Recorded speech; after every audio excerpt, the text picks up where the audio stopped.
Hello, it is I once again, Jordan, aka Defcos. Um, so today we are going to actually do a reread review of Hunter x Hunter Volume 3. So it's been a while since I've done a Hunter x Hunter review. It's been a while since I've done a One Piece review. But I've had this volume. I ordered it a while ago, and I've been meaning to do this video for a while. I ordered One Piece Volume 29, not 29, 30. So I'm going to do a review of that.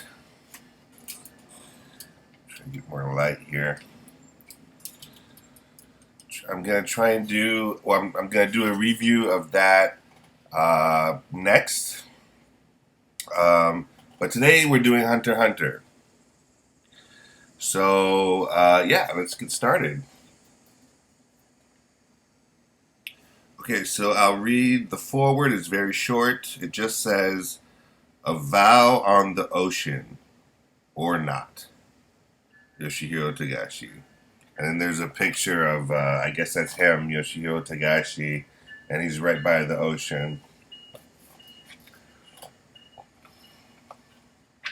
Okay, so we're right in the middle of the third phase of the Hunter exam when they're in the tower and they're trying to get to the bottom of it by going through all these trials and tribulations.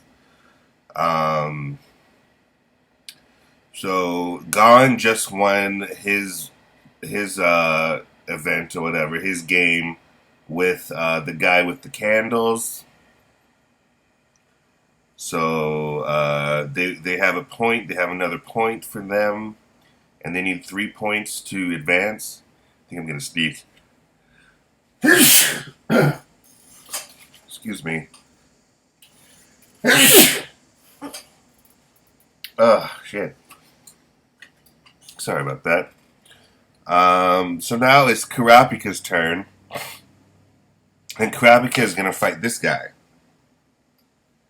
This guy here. Well, not necessarily. Well, I guess yeah, they are gonna fight. Um,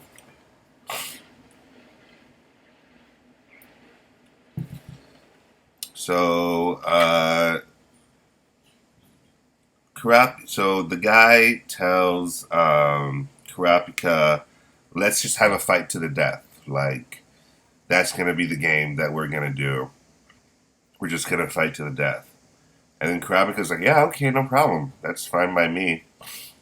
And the guy's all surprised, like, "What? Like, you look like I could completely crush you. Like, why would you be so cool with it?" And then he says, he has like a special um, like a secret technique or whatever, and it lies in his back and his right hand. And so they start the fight, and he apparently his right hand is really strong. And then he has a tattoo of a spider on his back, and that is actually what his tattoo is a fake symbol of the Phantom Troop, because the Phantom Troop, I guess their symbol is a spider, and so he's kind of pretending like he's a member of the Phantom Troop, and he's actually not. And then he has like some like a metal, like a metal piece of metal in his knuckles, like surgically implanted into his hand. Um, so once he reveals those two things to Kurapika, he's like, "Oh yeah, he's just gonna give up. Like, there's no way that he's gonna still want to fight." But then Kurapika just gets mad, and his eyes turn red. I think that's, I think that's the first time we see Kurapika's eyes turn red, and that's a trait of his clan when they get emotionally agitated. Their eyes turn red. And then he just grabs the guy, just grabs him by the face. And then he just slams him to the ground with a punch. That's a pretty cool moment. And then he says, the genuine tattoo of a member, no, a genuine tattoo of the troop has a member number inscribed inside. So his spider tattoo was just a spider. It didn't have a number in it. So that's what gave it away. He says they don't bother tallying the number of people they've killed because they've killed so many. Never mention the Phantom Troop again, or I promise I will kill you. So yeah, so he definitely gets mad when people start talking about the Phantom Troop. And then turns out like they're like, oh yeah, so they think they're gonna move on to the next match, but then the prisoners say, oh yeah, the match is not over because I think it's Maj Tani, the guy the guy that Kurapika was fighting. Um, he's still laying in the middle of the ring, and he's just laying there. And they're like, yeah, until until he gets up, like the match isn't over. Um, and they said, yeah, it's a match to the death. So if he's not dead and he's just laying there and Kurapika isn't fighting anymore, then the match isn't over because neither of them are dead. And then Leo says to Kurapika, "Go ahead and kill him. Go finish him off." And Kurapika's like, "No, it's over. Like I'm not gonna do anything. Like there's no point in me killing him. I already beat him."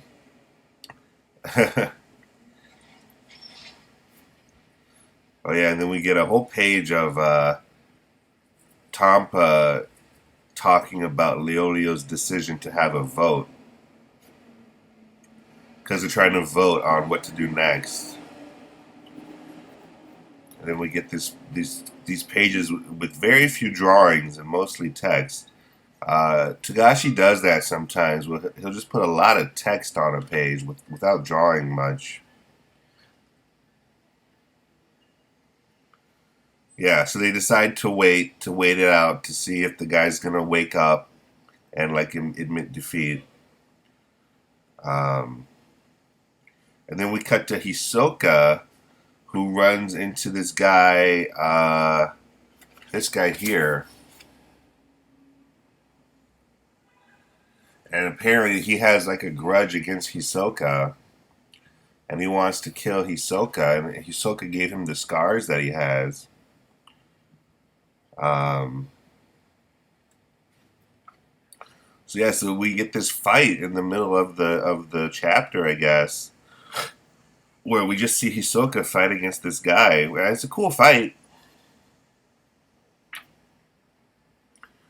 And then Hisoka just beats him, cuts off his head. I put a post-it note here.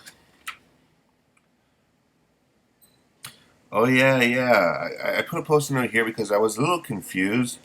Hisoka is the first one to pass the third phase, and he's the first one to get to the bottom of the tower. But it looks like he did it by himself.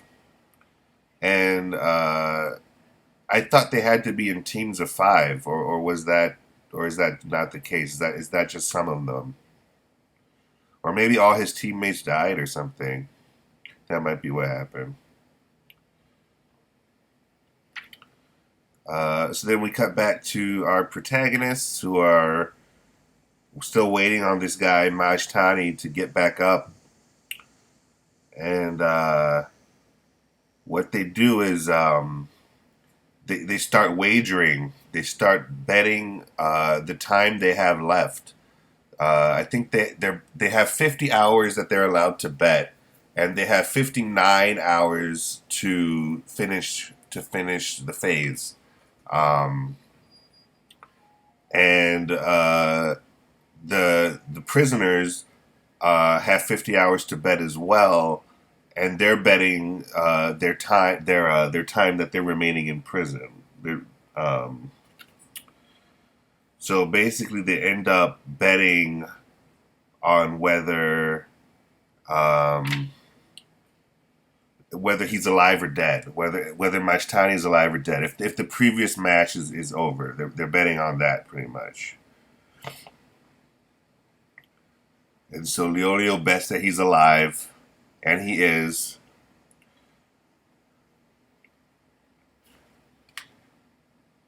And then they bet. After that, they start betting to see if he's actually unconscious or if he's just playing possum, if he's just like pretending to be unconscious to waste time. And so Leolio puts him over the edge of the ring because it's like it's just this big room and the ring is elevated and there's like just an abyss below them. Uh, and so Leolio is like, "Oh, I'll throw him off the edge or like, I'll go to throw him off the edge, and if he's really unconscious, he'll just fall off. But if he's just pretending, then he won't let me just toss him off the edge. So then, yeah, it turns out he was just playing possum. Uh,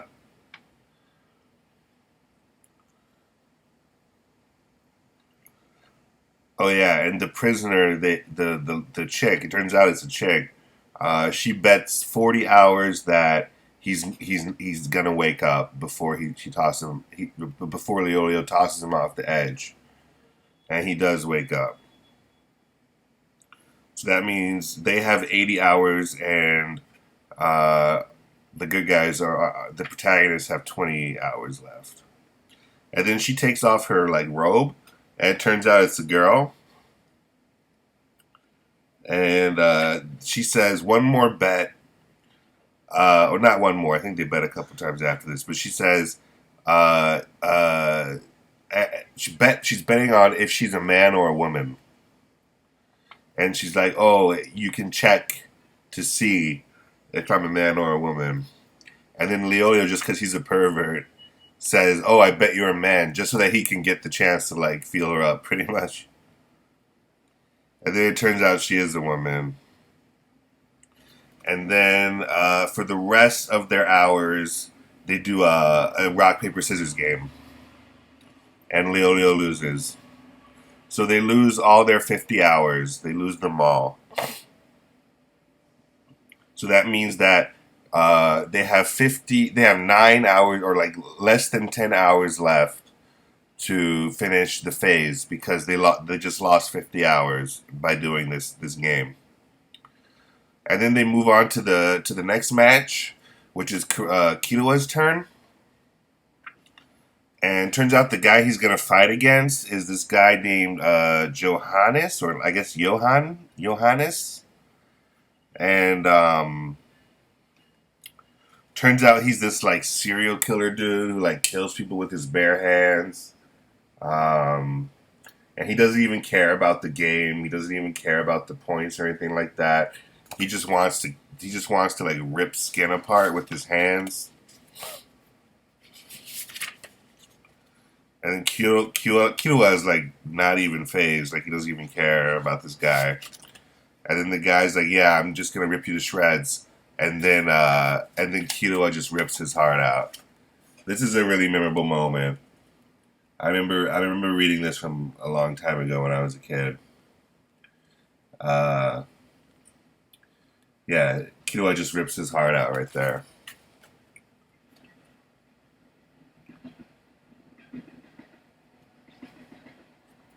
and then just like crushes it in his hand.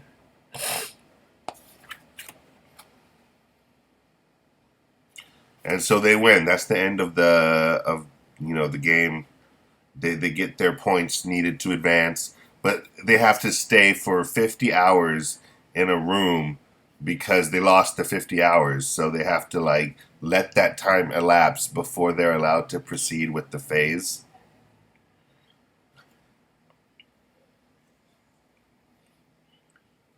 So they do that. Trials that we actually don't get to see. It just kind of sums it up and says, yeah, they go through more trials and like they get to the bottom of the tower. Um, but then they get to what's called the last crossroad, where there's five of them, right? And they say, okay, you have to choose. You have two choices. There's two doors, and there's a voice that says you have to go through either a long, difficult path or a short, easy path. The long, difficult path will take 45 hours to complete, and it's going to be hard, and there's going to go through a lot of challenges and stuff like that. And then there's the short, easy path, which is going to take like 3 minutes just to get to the end of the bottom of the tower. But only three people can. If you choose the short and easy path, only three people can proceed. So two people have to be chained up to the wall before the door opens for the short and easy path. And so they're like, okay, so what are we gonna do? And then it cuts to the bottom of the tower, and Hisoka's there. All the other hunters that passed are there. This one guy shows up, but he dies immediately after like getting to the bottom. And then we see Kurapika, Gon, and Killua, and you think, oh, I guess those are the three that took the short and easy path. But then right after that, we see Leo and Tompa. So they pretty much all made it through. So it's like, oh, what happened? And then it turns out what they did was they chose the long, hard path, but then they made a hole in the wall because the doors were right next to each other. It was like two hallways that were right next to each other. They chose the long, difficult path and then busted through the wall to get to the short, easy path. So they cheated the game a little bit. They cheated the rules in order to get everybody to win. And then that's the end of the third phase. So then they start the fourth phase. And the fourth phase is really cool. I always like the concept of the fourth phase because basically they all have badges with a number on it. Like they all have their like examinee number or whatever. And basically the fourth phase is they're all assigned another number, somebody else's number, and they have to get that badge. They have to get another hunter examinee's badge from them, and then that'll give them points. And they need 6 points in order to win the phase. And they have to keep their badge and get their target's badge, they get 6 points because that's 3 points each per badge. And then all the other badges, like if you get somebody else's badge that isn't your target, that's 1 point. And so no matter how you do it, no matter whose badges you get, you have to get 6 points by the end. And then Gon actually has to get Hisoka's badge. He draws number 44, which is Hisoka's number. So he has to find a way to get Hisoka's badge.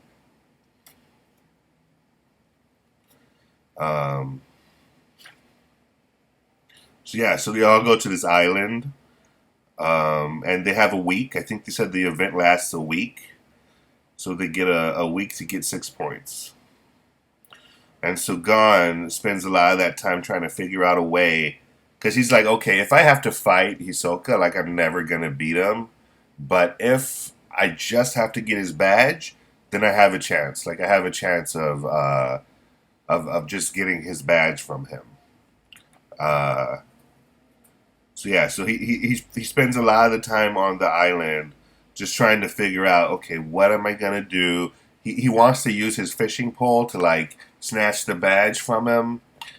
So he's trying to train with his fishing pole, and like he trains with he's trying to catch the birds. There are birds there that are like flying around, and he's like, okay, Hisoka's a moving target, so I have to practice like getting a like snatching a moving target. Um, and then he actually he's able to catch the bird. Like he's able to anticipate when the birds go to swoop to catch a fish.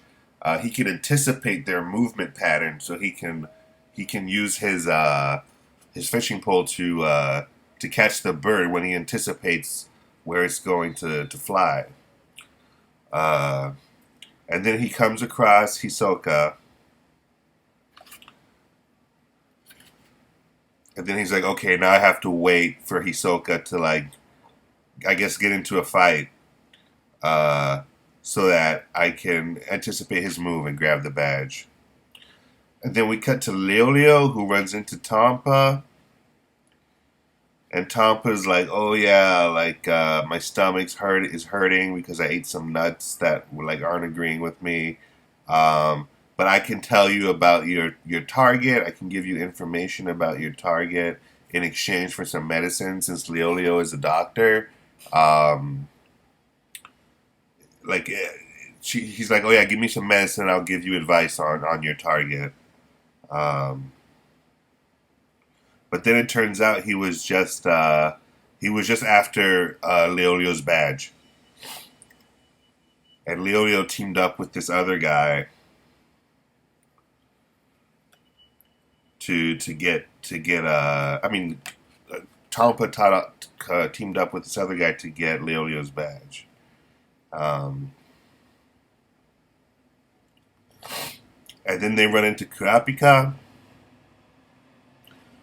and Tompa's running away from Leolio, who's running after him, and then they run into Kurapika, who just like punches Tompa to like get him to stop running. And then Kurapika and Leolio team up, and they get Leolio's badge back from Tompa. And then they decide they're gonna team up for the rest of the phase. And then we cut to Killua, who's walking like alone in the forest. Um, and then Killua says he senses that he's being followed, so he's like, "Okay, whoever's following me, like, come out, you can come out now. Like, I know you're following me." And then it cuts back to Gon and Hisoka, and then Hisoka starts saying like, "Oh, show yourself." Like he senses that somebody's watching him too, and then Gon's like, "Oh shit!" Like he knows I'm here. But then turns out there's another guy who is stalking Hisoka. This guy with a spear, and this guy right here. I don't know if you can see him too well. This guy, him. Uh, and then he just starts fighting Hisoka, and then Gon's like, "Oh, now this is a good opportunity for me because he's fighting, so I can like while he's distracted, I can grab his badge." And then the guy who showed up to fight Hisoka, he starts saying like, "Oh yeah, why aren't you fighting me back? Like, what's going on, Hisoka?" And then Hisoka's like, "Oh well, you're already dying. You're already dying, so I don't want to fight you." And it turns out he has like a wound. He has this big wound. Um, and there's these butterflies that like are attracted to blood. They showed up a little bit earlier, but they're like attracted to blood, and they're just flying around this guy's wound. Um, but then he gets like struck in the face with these weird needles. The guy does right here, and turns out it's Killua's brother who has all those needles in his face and like alters the structure of his face. But when he takes them out, his face goes back to normal. This guy, that's actually Killua's brother. I don't think they mentioned that in this volume, but I'm pretty sure I remember that. That's his normal face. That's his like. That's what he actually looks like. And then he digs a hole and goes in the hole. And he's like, "Oh, I'm just gonna chill in this hole until the end of the phase. So, see you later, Hisoka." And it looks like he's actually teaming up with Hisoka. And then Hisoka gets up and he's like, "Oh yeah, I need 2 more points, so uh, I might as well start hunting to see if I can get them." And then he comes across Leo and Kurapika. He like sees them from afar, and Gon is still like stalking Hisoka. And then that's the end of chapter of volume 3 of Hunter x Hunter. So yeah, so that was fun. I enjoyed that volume. I need to order volume 4 now. Um, I'll probably do that soon. I ordered, like I said, I ordered volume 30 of One Piece, so I guess I'll do that. Maybe Wednesday, we'll see. I haven't been doing these videos as frequently as I once was. I still want to do them, but I'm just not doing them as on my days off. Like I used to do them on my days off, and now on my days off, I tend to draw more. Because I've been drawing. I've been working on a comic. Uh, I posted on my Instagram and on my Twitter and on a website called Global Comics. So I'll put a link to my social media in the description box. If you're at all interested, here this is my tablet that I use. If you're at all interested in reading my comic, which it would be nice if you were, I would like to get as many people reading it as possible. I've been getting some good feedback on Instagram. Some people have told me that they really like what I'm doing, so that's always great to read. That's why I do it. Now, if I could just make money, if I could just make money drawing, that's the dream. Uh, so that's my goal. I'm gonna try and turn this into a source of income. Hopefully, my main source of income. I don't know if that's looks like it froze there for a second. I don't know exactly like if I'm gonna be able to do that, but I'm gonna try. So yeah, so please read my comic. I'd appreciate it. Also, if you at all enjoyed this video, feel free to drop me a like, a subscribe, a comment. I'd really appreciate it. Uh, so yeah, so I'm gonna go ahead and end the video here. It's not quite over a half an hour. Usually my videos are about a half an hour long or a little more. This one's a little short of a half an hour, but that's okay. I guess Hunter x Hunter the volumes aren't as thick as One Piece. I don't think. Um, yeah, even just looking at it like that, you can see the Hunter x Hunter volume is like thinner. So I guess that's why it didn't take me as long to go through. But anyway, if you indeed watched me talk about Hunter x Hunter for not over half an hour, for almost a half an hour, thank you very much, and I will see you in the very near future. Have a good one.